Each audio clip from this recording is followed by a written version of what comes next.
সন্তানের জীবনে বাবা মায়ের গুরুত্ব। আমরা অনেক সময় যোগ্যতা, সাফল্য, অর্থ, ক্ষমতা এই সব কিছুকে জীবনের বড় অর্জন বলে মনে করি। কিন্তু সত্যি বলতে একজন মানুষের জীবনে সবচেয়ে বড় অর্জন হলো তার বাবা ও মা। সন্তান যখন চোখ খুলে পৃথিবী দেখে, তখন প্রথম আশ্রয়, প্রথম ভালোবাসা, প্রথম দোয়া সবই আসে বাবা মায়ের কাছ থেকে। বাবা হলো সন্তানের জন্য ঢাল, আর মা হলো সন্তানের জন্য শান্তির ছায়া। বাবা সন্তানের জন্য সংগ্রাম করে, আর মা তাকে তিলে তিলে গড়ে তোলে। কিন্তু আজ আমরা দেখছি কিছু মানুষ বড় হওয়ার পর বাবা মাকে ভুলে যায়।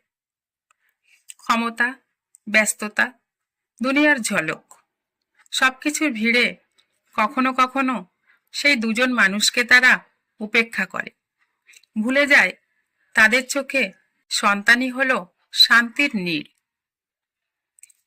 সন্তানের জীবনে বাবা মা শুধু অভিভাবক না, তারা হলো দোয়া করার মাধ্যম।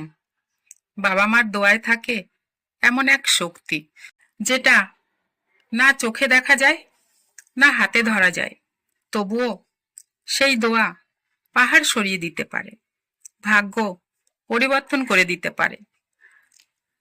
জীবনে সফল হতে চাইলে, শান্তি চাইলে, সময় থাকতে বাবা মাকে সুখী করো। সারা জীবন তারা সঙ্গে থাকবে না। বাবা মা কখনো সন্তানকে শত্রু মনে করে না। তাদের প্রতিটি কথা, প্রতিটি উপদেশ, প্রতিটি কষ্ট সবই সন্তানের উন্নতির জন্য। আজ যারা বাবা মাকে সময় দিচ্ছে, কাল তারা তাদের সন্তানের কাছ থেকে সম্মান পাবে। আর যারা বাবা মাকে ভুলে যাচ্ছে, তাদের সন্তানের মনে সম্মান শেখানো অসম্ভব। আমরা আমাদের বাবা মাকে ভালোবাসি, সম্মান করি, যত্ন করি, কারণ তারা আমাদের জন্য যা করেছেন তার প্রতিদান কখনোই শোধ করা যায় না।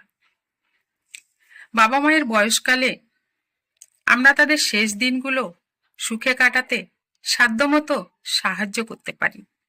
শত ব্যস্ততার মাঝেও একটু সময় তাদের আমরা দিতে পারি, তাদের খেয়াল রাখতে পারি।